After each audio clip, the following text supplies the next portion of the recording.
এখনই মনে হয় যে ফাইন, এটা কি করলাম, কেন রাগ করলাম।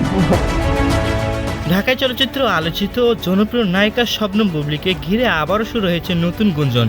হঠাৎ করে সোশ্যাল মিডিয়ায় ছড়িয়ে পড়া একটি খবর তিনি নাকি কন্যা সন্তানের মা হয়েছেন। আর এই খবর ছড়িয়ে পড়তে ভক্তদের মাঝে শুরু হয় ব্যাপক আলোচনা, কৌতূহল আর নানা প্রশ্ন। অনেকে খুঁজতে থাকেন এর সত্যতা। আসলে কি বুবলির ঘরে এসেছে নতুন কোনো অতিথি? কিন্তু বাস্তবতা বলছে ভিন্ন গল্প। এখন পর্যন্ত নিশ্চিতভাবে জানা যায় বুবলির রয়েছে একমাত্র পুত্র সন্তান শেহজাদ খান বীর, যাকে ঘিরেই তার মাতৃত্বের যাত্রা। কন্যা সন্তানের যে খবরটি ছড়িয়েছে সেটির কোনো নির্ভরযোগ্য প্রমাণ বা তথ্য কিছুই পাওয়া যায়নি, ফলে বিষয়টি গুজব হিসেবেই বিবেচিত হচ্ছে।